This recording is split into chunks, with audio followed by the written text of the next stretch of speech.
guys, I'm Lena Sareini, pastry chef at your favorite restaurant, Salt and Standard, and we're on lockdown at the moment, given our worldly circumstance. I'm going to teach you how easy it is to make sourdough at home, that your brother could do it.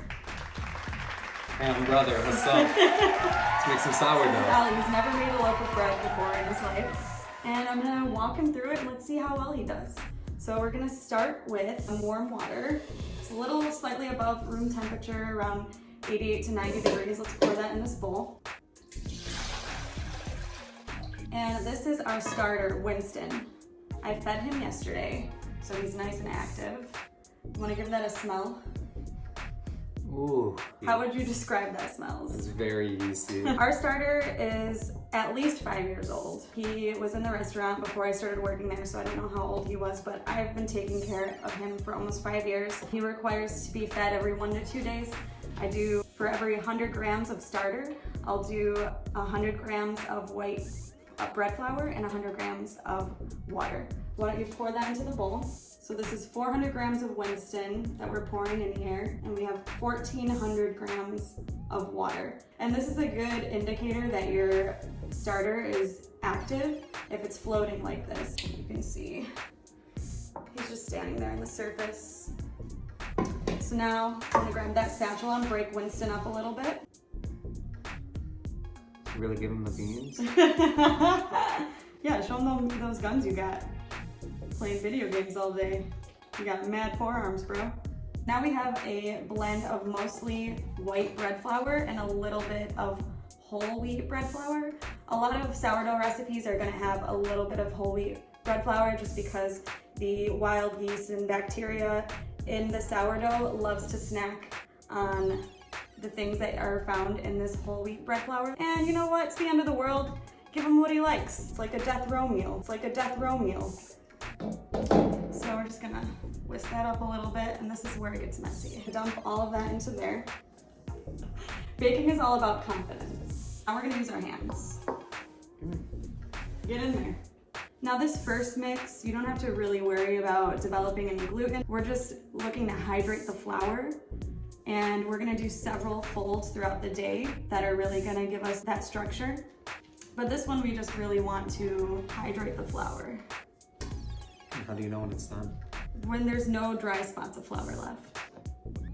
So this was 1,900 grams of white flour and 100 grams of whole wheat bread flour.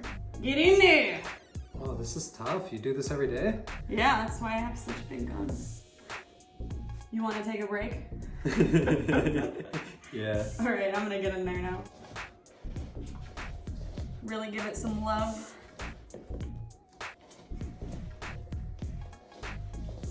The thing I like about sourdough is that it's naturally leavened, meaning there's no commercial yeast added to this. We just let our starter do its work, and it's simple. It's virtually 3 ingredients. It's water, it's flour, it's salt. Let me do that. I see what you're doing. You want to try? Yeah, you're hooking.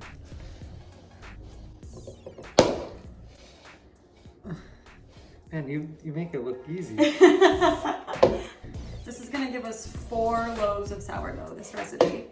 So maybe I'll give one to my sister and then I'll eat the other 3. I'm gonna call this, and then we are going to let this rest for 30 minutes. And then we'll add our salt and water and give it another fold. And we'll do every 30 minutes, 4 times, we'll fold it. And then we'll do our bulk ferment for 2 hours. I can't get this stuff off my hands. She's been hanging out here 30 minutes now. Now it's time to add the salt. So we have this kosher salt and a little bit of water. So we're gonna pour that in. Give it a little stir with your finger. This is 42 grams of salt and 100 grams of water. Any temperature, pour that in there. And now we're just gonna give it a fold. There you go. So I'm no bread expert. I won't say that I am, but I've made enough loaves in my life that I think I know what I'm doing. And I think the process of slowly incorporating the salt over our folds throughout the day helps develop a lot more life into the bread, because salt kills yeast. So that's why we add it later on, and we don't worry about incorporating it straight away. So you don't have to worry about like not having all the water absorb. In our next folds, it'll start to do its own thing. I'm just gonna pick it up and pinch it a little bit. So we're just gonna do, I just like to like fold in all the corners like this. And then I just like turn it around so we got like a nice smooth edge. We're gonna let it sit for another 30 minutes. It's been another 30 minutes. We're on our second fold. So same thing as last time. We're just gonna give it a little bit more love. Just slowly incorporating gluten development, some structure. There, and we're gonna let it sit another 30 minutes. Okay, third fold. Stretchy.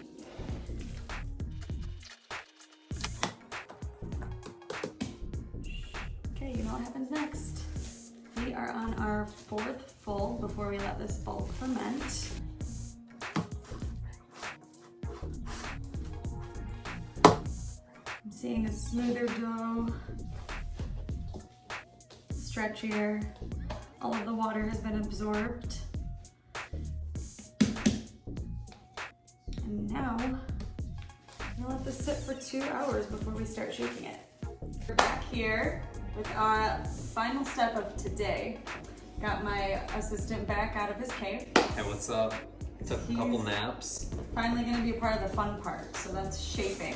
You can see this has definitely gotten larger in size. It's a little jiggly. What we're gonna do now, just put a little bit of flour on the counter.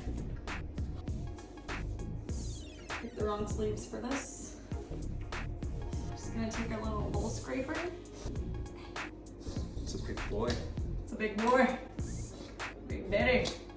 Now we have these little bread baskets. You can order these on Amazon. They do come with a couche, which is the linen that goes on top, and you can just flour that, but I like to use it directly in the basket because it gives the final loaf this really cool spiral shape that goes along with the grains of the wood. So all we're gonna do is you can lightly flour each one like this so we don't get any stickage. I'm gonna use the actual basket to weigh each loaf out. We're gonna weigh each loaf out at 980 grams. So using the bowl like that, it'll save our scale from getting all dirty in between.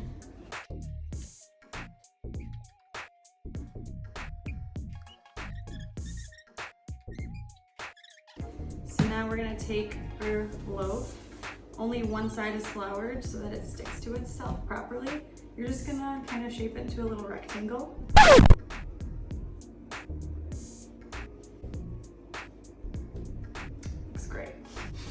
And then I like to fold it on itself this way and that way. And then you're just gonna kind of shape it into a little oval. Give it that. Okay, gently spread it with our fingertips. And I'm just gonna fold, fold, fold it in on itself, and then kind of turn it over.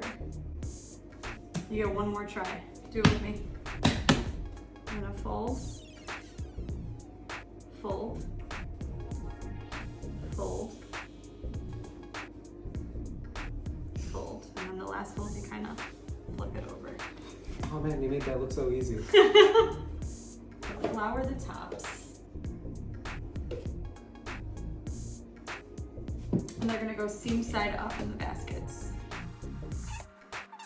This last part is called stitching. So we're just gonna take the dough, squeeze it in on itself so that the seam doesn't burst open.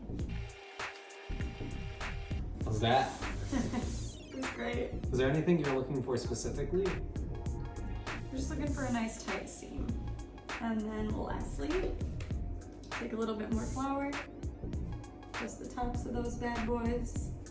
Then we're just gonna cover the top loosely with saran wrap, and we're gonna put them in the cooler overnight, and we'll bake them tomorrow first thing. See you then. Hey guys, second day. We're back. It's sourdough time. Brother can make anything. This is my sister Lena. It's time to go. Alright, we're not using any of this. We're on day 2. It's time to bake these bad boys. They've pretty much almost filled the baskets. They've sat in the cooler overnight. We're gonna bake them 2 ways. If you don't have a Dutch oven at home, we're gonna try another way. So you don't have to go and spend $350 on a Dutch oven. We're gonna try it another way, and I have a feeling the Dutch oven's gonna win, but we're still gonna see. I'm just gonna give this a light dusting of flour. Oh, I can do that.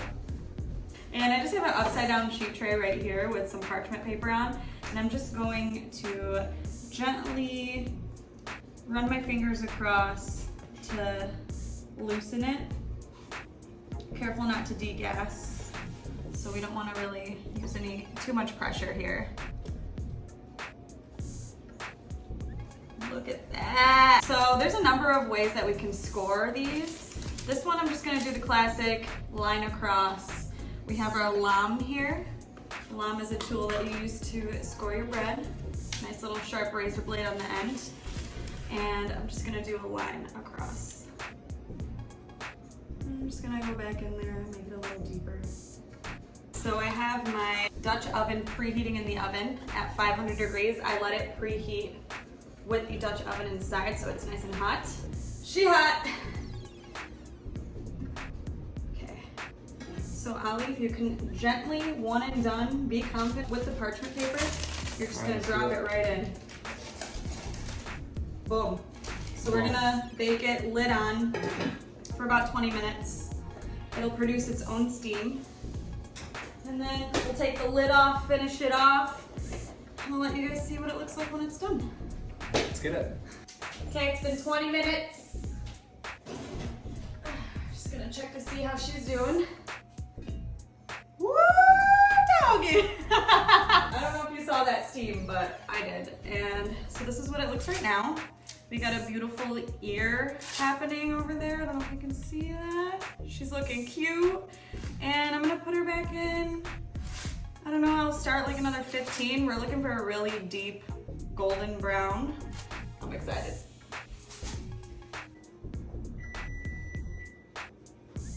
Oh, it didn't go again. But anyway, it's been 15 minutes. So beautiful. Gonna carefully take her out. I love her.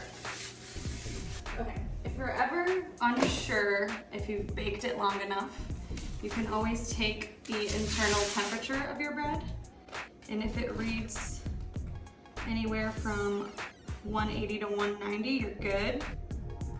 But normally I'll just go like based off of color, and we're at 190. So important to let it cool for a few hours completely before you cut into it. I'll show you some other scoring techniques and another baking technique. I have a sheet tray here full of ice. This is gonna help us produce steam in the oven without using a Dutch oven. So I'm gonna put this at the bottom of my oven. Next, I have a hot sheet tray in there, preheating along with the oven.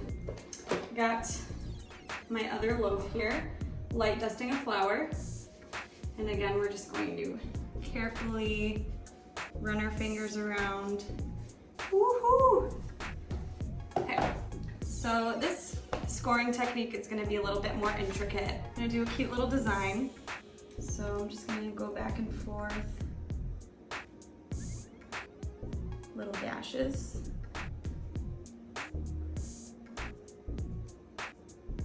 I think I'm just gonna do like one large gash, just in case, down the side. Okay.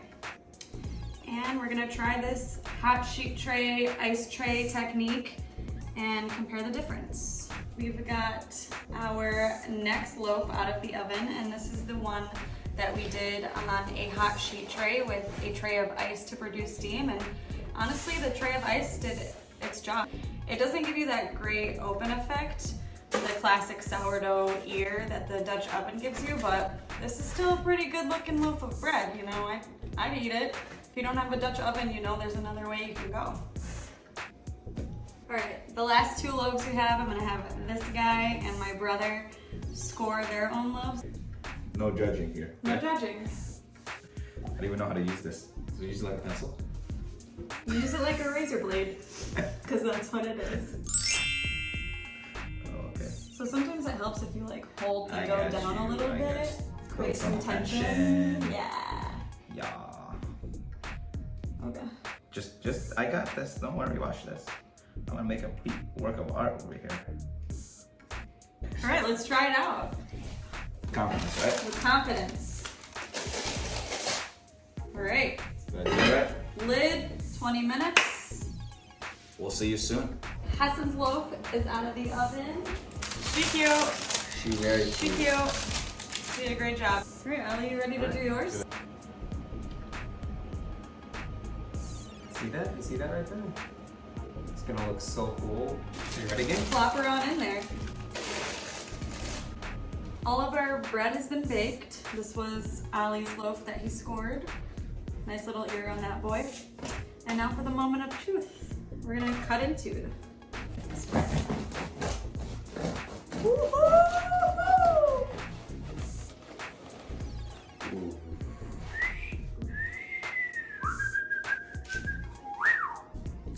Look at that crumb! That's pretty. It's a good looking boy. So now you know how easy it is to make sourdough at home. Bread ASMR. That's good right there. Thanks for watching, guys. My how to make sourdough. I'm going to post a recipe in the description below. And be sure to watch out for my cultured butter how-to video that's gonna be posted soon as well. Thanks, this was fun. Can't wait to do more. See ya. We're lawyers.